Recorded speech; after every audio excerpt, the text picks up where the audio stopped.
lopinavir and ritonavir. This combination drug, which is sold under the brand name Caletra, are an important part of the HAART or highly active antiretroviral therapy used in the treatment of AIDS. AIDS is caused by an RNA containing retrovirus called the human immunodeficiency virus or HIV. So this combination drug inhibits proteases specific to HIV. Because lopinavir is quickly broken down in the human body by our own proteases, it is given with low levels of ritonavir, which is another protease inhibitor that lets lopinavir persist longer. Ritonavir is a potent cytochrome P453A inhibitor that increases peak and trough plasma drug concentrations of lopinavir and overall drug exposure. The combination is being investigated for the treatment of severe acute respiratory syndrome coronavirus 2 or SARS-CoV-2, which is responsible for the outbreak of coronavirus 2019 or COVID-19. SARS-CoV-2 life cycle begins when S protein binds to the cellular receptor angiotensin converting enzyme 2 or ACE2. The receptor is commonly found on alveolar cells of the lung epithelium. This underlies the development of respiratory symptoms as the commonest presentation of COVID-19. After receptor binding, conformational change in the S protein facilitates viral envelope fusion with the cell membrane through the endosomal pathway. The SARS-CoV-2 releases RNA into the host cell. Genome RNA is translated into viral replicase polyproteins, which are then cleaved into small products by viral proteinases. It is through inhibiting proteases from cleaving structural and functional precursor proteins that builds up the virus, and thus the virus cannot persist, replicate, and infect new cells. When looking at the pharmacokinetic studies of the drug when taken while fasting, the area under the curve for liquids and capsule formulation of lopinavir is 44 and 36% lower than compared to administration with food. Lopinavir is also highly protein bound and is extensively metabolized by the cytochrome P453A subfamily of enzymes, and so it has a lot of drug interactions. So medication that inhibit this enzyme like cimetidine and macrolides increase the concentration of it in the blood, while medication that induce the enzyme's activity like rifampin decrease their concentration. But besides being substrate, it also inhibits cytochrome P450, especially ritonavir, which inhibits the metabolism of medication like warfarin. The majority of lopinavir and ritonavir is eliminated in the feces, and thus renal and hepatic drug dose adjustment is unnecessary during impairment. The regimen used for COVID-19 of lopinavir and ritonavir 250 mg tablet is 2 tablets by mouth every 12 hours for 14 days. Solutions should be administered with food and should not be given through polyurethane feeding tubes, while silicone and polyvinyl chloride feeding tubes can be used instead. The tablets may be taken with or without food and should be swallowed as a whole, not to be broken, crushed, or chewed. Moving on to side effects. Lopinavir and ritonavir are generally well tolerated. The most common side effects include gastrointestinal problems like diarrhea, nausea, and vomiting. It may also cause metabolic disorders like hyperglycemia, insulin resistance, and hyperlipidemia. These metabolic disorders are usually followed by lipodystrophy, which is an abnormal accumulation of fat tissue. Ritonavir can cause neurological problems like paresthesia and may cause damage to the liver, resulting in increased liver transaminases. Special precautions should be taken in relation to risk of hepatitis or exacerbating pre-existing hepatic dysfunction. Therapy may alter cardiac conduction and prolong the QTc or PR interval and cause second and third degree AV block and torsadipine. There is also possible higher risk of myocardial infarction, immune reconstitution syndrome, and special precautions should be taken as to not administer solution in neonates less than 14 days, since it contains 42% of volume of alcohol. Co-administration is contraindicated with drugs that are highly dependent on cytochrome P453A for clearance and for which elevated plasma concentration are associated with serious or life-threatening reactions, or even with potent cytochrome P453A inducers. And monitoring of electrolytes, blood glucose, lipid profile, and liver function test is warranted with the therapy. A simple and fun mnemonic that will help you efficiently memorize and retain all these pharmacology facts. Since the protease inhibitors have the suffix -navir, we will use a naval battleship.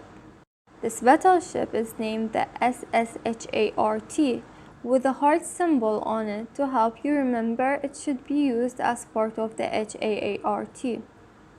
Now, a larger chrome-colored cell is trying to eat the ship since protease inhibitors are metabolized by cytochrome P450, but the ship is shooting back, which represents the inhibition of cytochrome P450.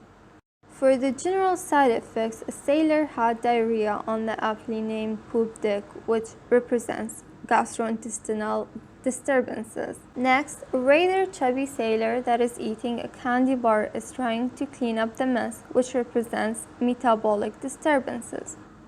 One of the sailors with a cape and wizard hat and have him performing summoning ritual for Ritonavir.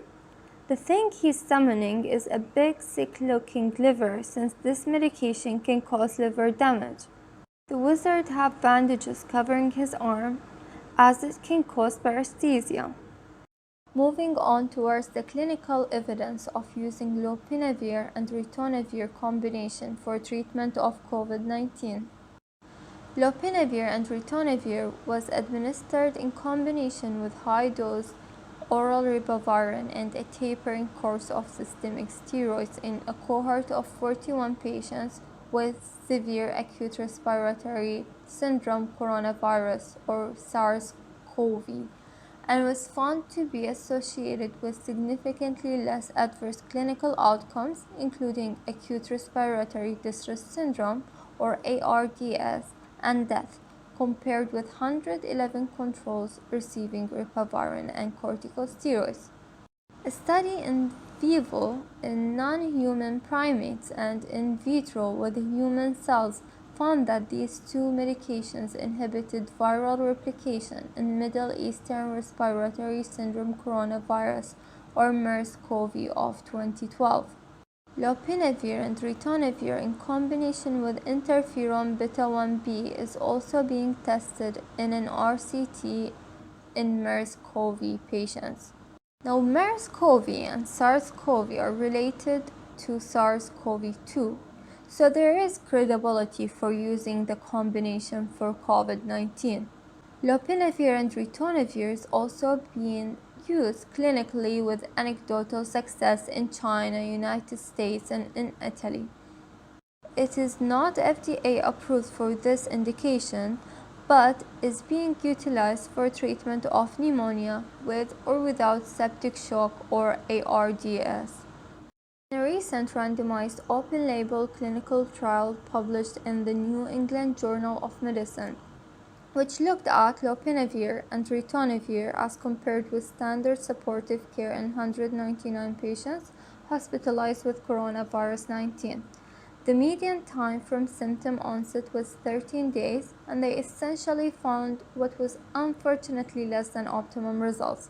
They found no improvement in mortality or time to clinical improvement with the treatment arm.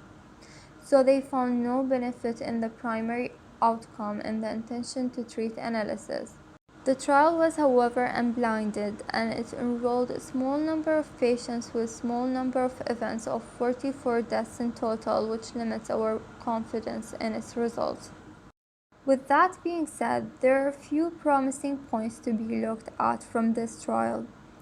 In the therapeutic arm, removing 3 patients with death within 24 hours of giving therapy, a modified intention to treat analysis, there was a small but statistically significant decrease in median time to improvement from 15 days versus 16 days in the control arm. In addition, they also did a post-hoc analysis of a subgroup of patients treated within 12 days. Those patients were found to have a faster recovery, 16 days versus 17 days in the control arm, but more notably, decrease in mortality, 19 days in the treatment arm versus 25% in the control arm. Now this makes sense. When looking at the significance of progression of the disease, patients tend to get sicker during the second week, so if the treatment is initiated before reaching this point, theoretically, medication may have improvement in outcomes. This was seen and reflected in the SARS study. They also saw fewer complications of COVID-19 in the treatment group. AKI, secondary infection, and need for non-invasive and invasive positive pressure ventilation. They also found significantly higher number of adverse effects in treatment arm, including nausea, diarrhea, and severe gastritis. If needed to be initiated, lopinavir and ritonavir need to be initiated early on and that it may not have meaningful clinical outcomes. Additional research needs to be done looking at early initiation of therapy in relation to outcomes of reduced mortality and accelerated clinical improvement. Further, lopinavir and ritonavir is one of the arms in a planned WHO core treatment protocol for hospitalized patients with COVID-19 and in the REMAP-CAP trial. The results of ongoing trials will help increase the precision of estimates and the certainty in the evidence. Based on the current clinical evidence, the Surviving Sepsis Campaign guidelines on the management of critically ill adults with coronavirus disease 2019 suggest a weak recommendation against routine use of lopinavir and ritonavir. Thank you for listening.